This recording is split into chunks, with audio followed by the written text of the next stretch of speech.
Aldershot in 1972, when you were 6. Mm-hmm. Do you remember much about Aldershot in those days? Yes, very much. It was military, everything about it. I mean, when you came across civilian areas, they felt foreign. You know, everything was Land Rovers and uniforms, and great place to live as a kid because there was always some open day or some gala or something going on involving the military. So yeah, I do have very strong memories of Aldershot. And lots of people in those famous maroon berets. Well, we have a family association with that regiment. My father was in the parachute regiment. My eldest brother was in the parachute regiment at the time of this incident. And my two other siblings subsequently joined. I chose a different path in the military. So yeah, the paras were the thing in Aldershot at that time. So when people thought of Aldershot in those days, I mean, almost naturally you thought of Aldershot and the paras. They went hand in glove. Yeah, I mean, the Aldershot was called, or is called, the home of the British Army, but in them days, you know, the base of the parachute training depot was there. There were a couple of parachute battalions stationed there. Pubs were frequented by them, and yeah, it was very much parachute regiment orientated. You were living at home at the time with your mum and brothers. And what was family life like? It was chaos. Mum was by then a single mother. She was trying to look after three very, very difficult boys, myself included, particularly difficult and feral. But we were embarking on a new life after the separation of my father and my mother. So the future looked bright. So yeah, but it was chaos. It was, you know, 3 kids and a single mother, for God's sake. Yeah, it was carnage. And she was working what, full time? More part time, really. I don't remember her doing sort of 9 to 5, but yeah, she was working most of the time. If people were to ask you what was mum like, what's the answer to that question?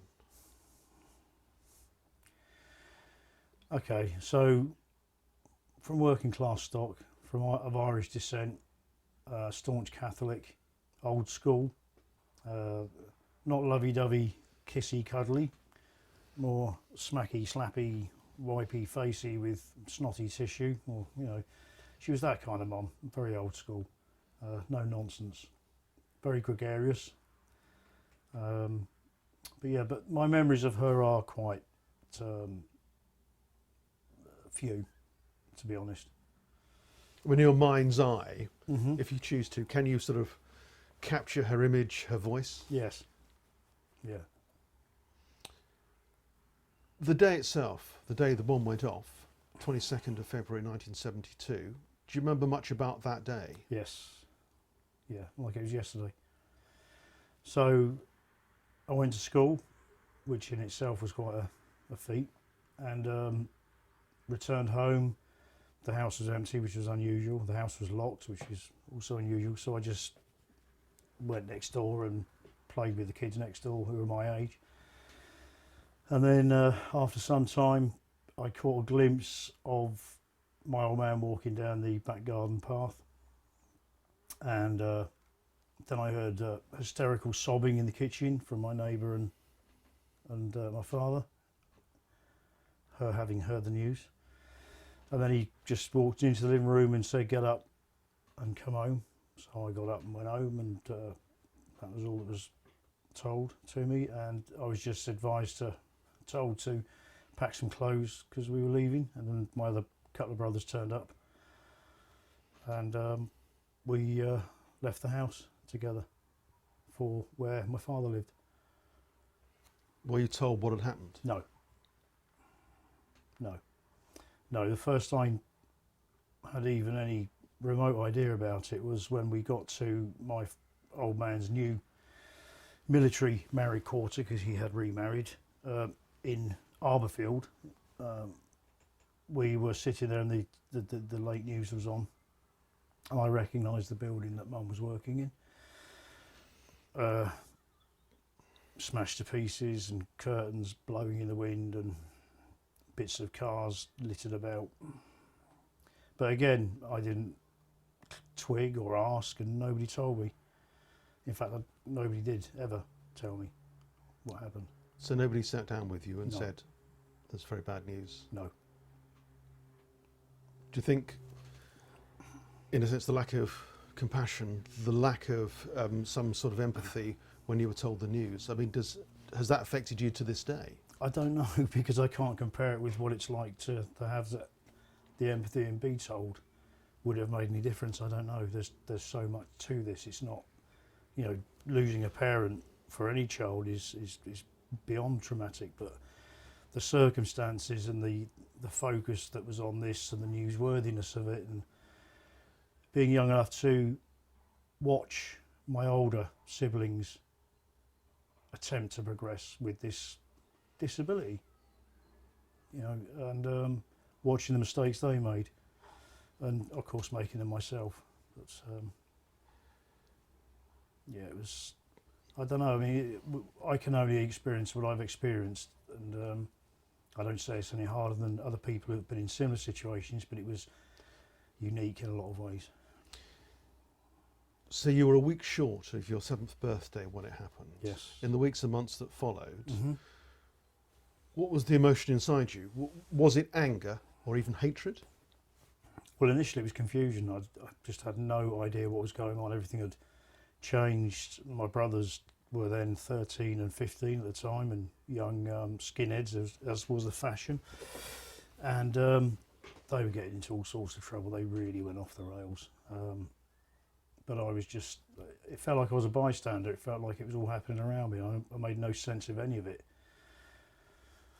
And then survival kicks in, because, as is often the circumstance in these situations, the people that you end up with aren't necessarily that enamoured with having you there. So that was an issue.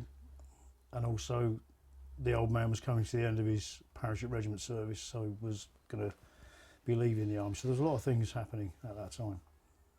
It sounds as though your world and your emotions were all sort of mixed together, a bit like sort of, looking through the front door of a washing machine and everything is tumbling around. I honestly can't look back and remember what I was feeling. It was just, I don't know. Everything did come eventually, but at that time, for the first few weeks afterwards, or months even, it was just complete bewilderment. What happened? Where? I went to school one day and all of a sudden this unfolds. It was, I think made harder by the fact that my brothers and I were immediately separated. I was moved up north with the old man and his new wife, and my brothers remained in the London area, living and where they could and staying where they could.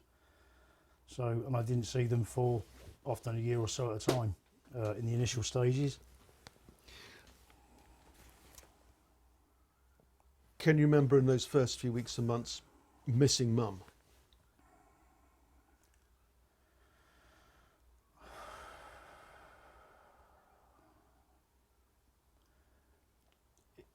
Looking back, I've never been asked that question. I'd have to say no, because the focus was, how do I, what do I need to do to survive in this environment? How do I keep out of the way? Where's the bad stuff going to come from? So that was the primary thing. It was, all the reflection and thought came later. In the years that have followed, you obviously sort of looked at what happened, why it happened, and when you've been through that process of looking back to what happened in 1972, the events leading up to the 22nd of February and what happened afterwards, Mm-hmm. what feeling are you left with? Anger, obviously. What could have been, what should have been, why, how, everything about, not just the event, anybody that does anything, closely resembling research into the event knows that, the whole event shouldn't have happened, it shouldn't have been allowed to happen, it could have been avoided.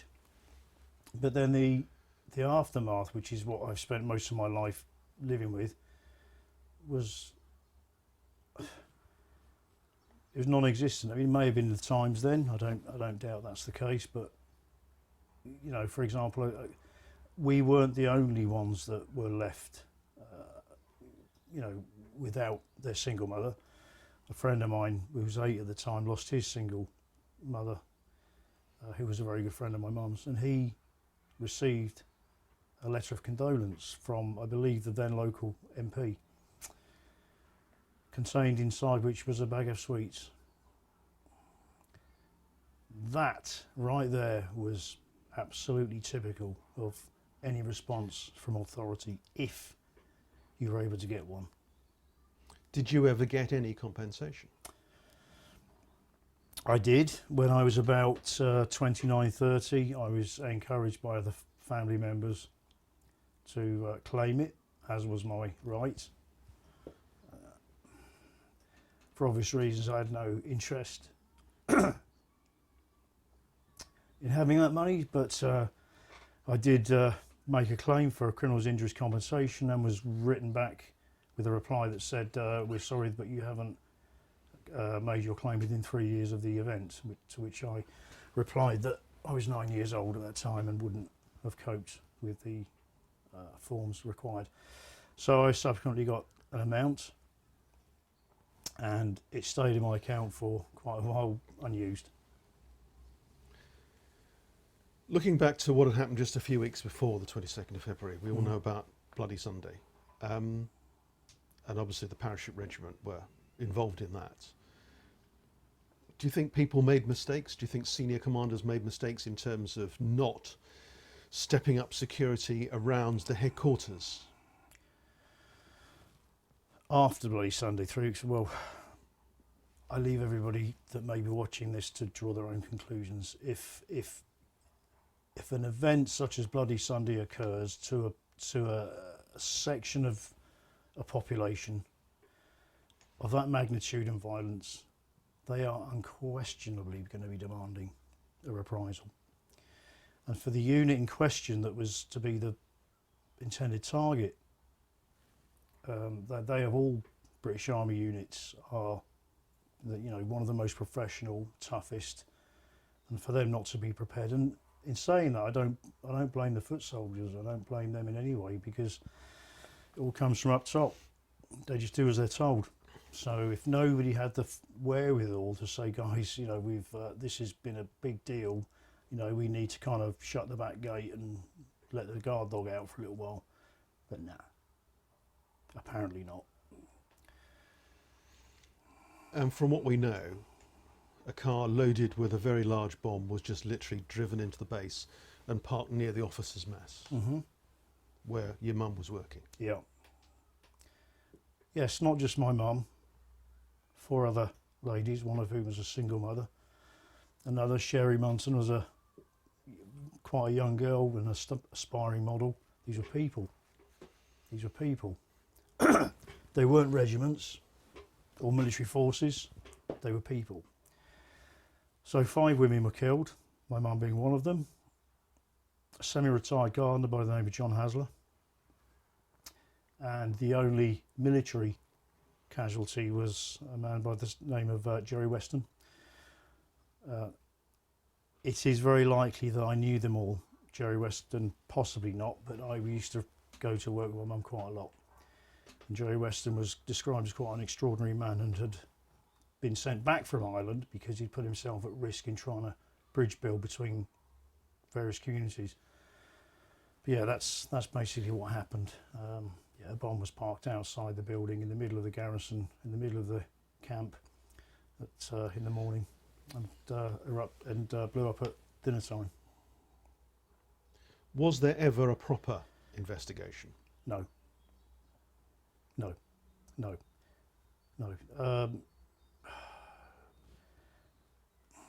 Different times, or? Well, unfortunately, the inescapable fact is this event was directly and inextricably linked to Bloody Sunday. It was the reprisal attack for Bloody Sunday. So the fact that upwards of £950 million and 12 years was spent dissecting every piece of Bloody Sunday to apportion blame and to say sorry and to make things right. And I understand that because it was part of the peace process. But it was part of the peace process because if they didn't basically appease a certain section of the community, then the ramifications would be massive. We don't have those resources. And the reprisal attack is and has been completely brushed under the carpet. It didn't happen. When you see a lot of coverage at this time of year of the events of Bloody Sunday, and not a lot of coverage of what happened in Aldershot, what's your reaction to that? What would anybody's reaction be? I will refer in this case to my next oldest sibling, who was 13 at the time, and like me, he tried his best to forge a life with the disability of this incident as part of your DNA makeup, whatever. He joined the military, joined the paras. He was a fit lad. He was quite a tough guy, a gifted artist, and he did okay. He was stumbling along, and then came the Bloody Sunday inquiry, which relentlessly rubbed our noses in it, and he couldn't take it. He couldn't take it. He tried writing to the media, he tried protesting to people, writing letters to newspapers. You know, what about our inquiry? Where's our apology? You know, why is nobody asking questions about what happened to the people we lost? He got nowhere. He got nowhere. And then one day, after several years of accommodating it and putting up with it, he snapped. He snapped. And the only way he could be heard was by taking to the streets of South London with an array of a pistol and some grenades. And fortunately, the police that attended handled the situation about as well as you could. He didn't lose his life, although he very nearly did, and he even demanded that they put him out of his misery. Now, he survived that. He got a very lenient prison sentence for his attempt to bring attention to the event overlooked, but it meant that he was unable to work in the trendy art advertising places where he worked as an artist because they were scared of him, understandably so. So he disappeared into a downward spiral over 20-something years of alcoholism, trips to Iraq doing close security, but the alcoholism ramping up and the rage within him with nowhere to go. And he was found dead last May in his house, having separated from his wife. And for me, he was the 8th victim. He was the 8th. What's his name? Carl Bosley.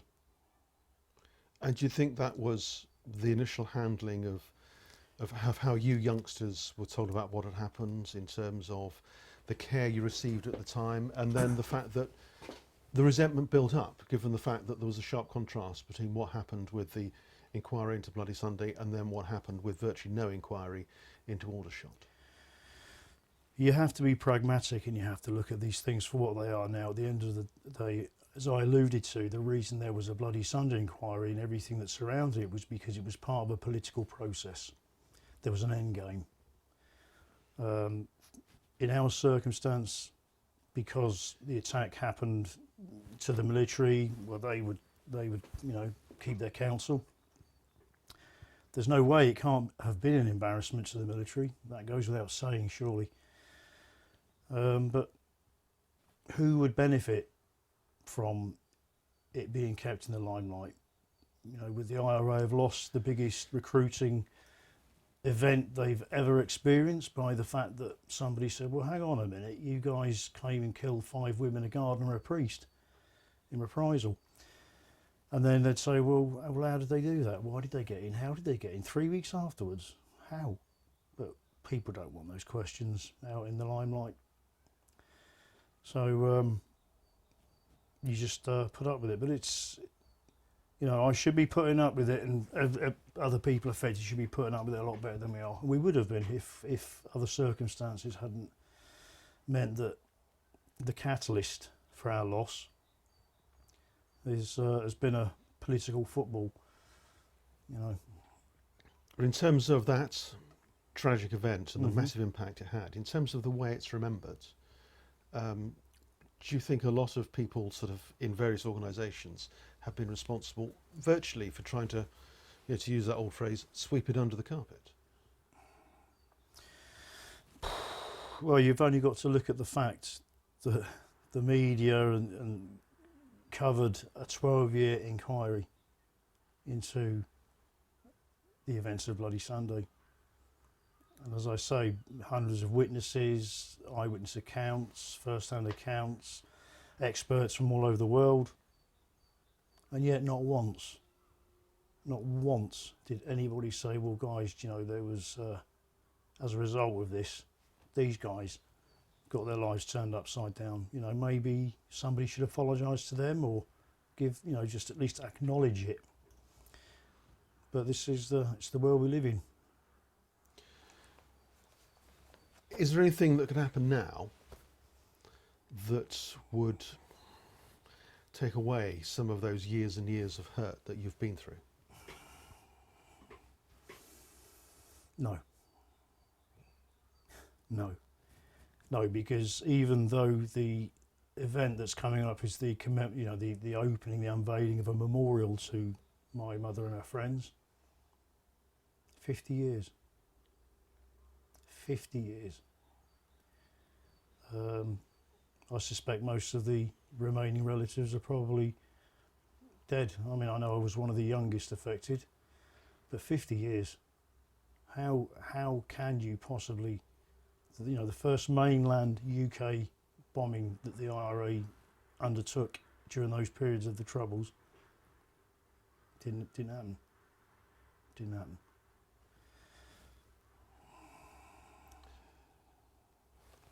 So on the day of the, on the actual anniversary day itself, what do you think you're going to be going through?